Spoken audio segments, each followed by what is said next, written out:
क्या बोला बोला क्या बोला बाबा हुआ क्या बोला नहीं इसको यहाँ बच्चे के बारे में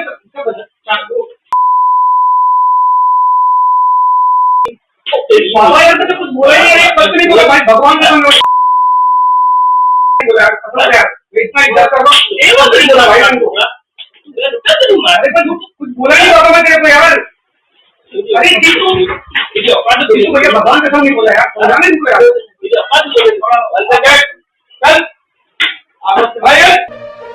સુરતમાં ફરી એક ડોક્ટર પર હુમલો કરાયો હોવાનું સામે આવ્યું છે. ડોક્ટરની ચેમ્બરમાં ઘૂસી માથાભારે ઈસમે લાફો માર્યો હોવાની ઘટના સીસીટીવીમાં કેદ થઈ છે. સુરતમાં ડોક્ટરો પર હુમલાની ઘટનાઓને લઈ અનેકવાર રજૂઆતો કર્યા હોવા છતાં પણ આજે ડોક્ટરો પર હુમલાઓ થઈ રહ્યા છે. ત્યારે સુરતના પાંડેસરા પોલીસ મથક વિસ્તારમાં ખાનગી હોસ્પિટલ ચલાવતા ડોક્ટરને ત્યાં એક દર્દીને સારવાર માટે ખસેડ્યો હતો, જ્યાં દર્દીના સંબંધીઓએ હોબાળો મચાવ્યો હતો અને એક માથાભારે ઈસમે ડોક્ટરની ચેમ્બરમાં ઘૂસી જઈ ડોક્ટરને તમાચો મારી દીધો હતો. જે ઘટના ત્યાં લાગેલા સીસીટીવીમાં પણ કેદ થઈ હોય, જેને લઈ હાલ તો તબીબે પાંડેસરા પોલીસે જાણ કરતા પોલીસે ફરિયાદ લેવાની તજવીજ હાથ ધરી છે. હું doctor dream Patel, dream children હોસ્પિટલનો ઓનર. ગઈકાલે જે ઘટના બની એમાં એવું થયું હતું કે એક પેશન્ટ રુદ્ર કરીને 2 થી 3 વર્ષનો છોકરો ઘરે ઉંદર મારવાની દવા ખાઈને અહીં આવ્યો હતો. મારા આસિસ્ટન્ટ ડૉક્ટર, નામ ડૉક્ટર મનોજ પ્રજાપતિ, એમણે ચેક કર્યું અને એમને સમજાવ્યું કે ભાઈ અંકલ આમાં એડમિટ થવાની જરૂર છે. અમે ઉંદર મારવાની દવા ખાવાનું પોઈઝનવાળું કોઈ પણ પેશન્ટ આવે ત્યારે એને 24 થી 48 કલાક ઓબ્ઝર્વેશનમાં રાખતા હોઈએ છીએ. કોઈક વાર કોઈ પેશન્ટને તકલીફ પડે કે શ્વાસ લેવાની તકલીફ થાય, લીવર પર અસર થાય તો મોટી હોસ્પિટલ પણ મોકલવું પડી શકે અને આપણે ઓબ્ઝર્વેશનમાં રાખવું પડે. ત્યારે પેશન્ટે એવું કીધું કે હું દાખલ થવા નથી માંગતો અને ફાઇલ લઈને ચાલ્યા ગયા. મારા આસિસ્ટન્ટ ડૉક્ટર એકદમ શાંતિથી સમજાવ્યું કે ભાઈ જો આમાં એડમિટ થવું પડે અને ઓબ્ઝર્વેશનમાં આપણે રાખીએ અને કંઈ કોમ્પ્લિકેશન થાય તો જોતા રહેવું પડે. એ પેશન્ટ ત્યારે તો ચાલ્યું ગયું. 10-15 મિનિટ પછી થોડું આવ્યું અને આવીને અંદર દરવાજો ખોલીને મારા આસિસ્ટન્ટ ડૉક્ટરને જોરથી 10 થી 12 વાર તમાચા લાફા માર્યા.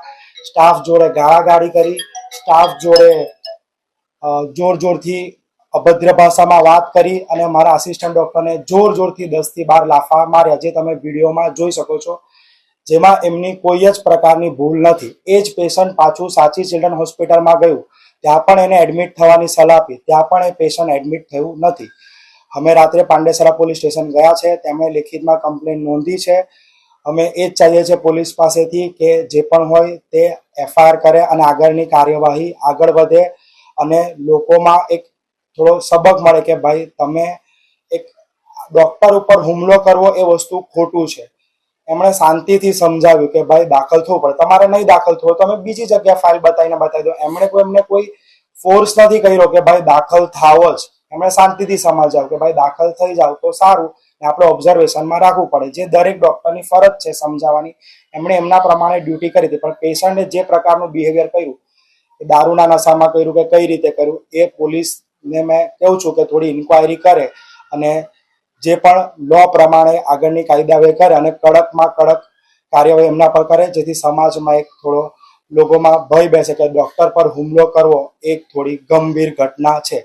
અમે તમારા માટે બેઠીએ છીએ. એક ડૉક્ટર બનતો હોય છે કેટલી મહેનત પછી બનતો હોય છે અને પોતાની બધી કુરબાની આપીએ છીએ. તમે સન્ડે મજા કરો છો, અમે સન્ડે હોઈએ છીએ તમારા આપીએ છીએ, તમને શાંતિથી સમજાવે છે, બધું કરીએ છીએ, તેમ છતાં તમારે હુમલો કરવો એ વસ્તુની મેં નિંદા કરું છું અને હું એ જ ચાહું છું કે પોલીસ આગળની જે પણ કાર્યવાહી હોય તે નિયમ પ્રમાણે કરે.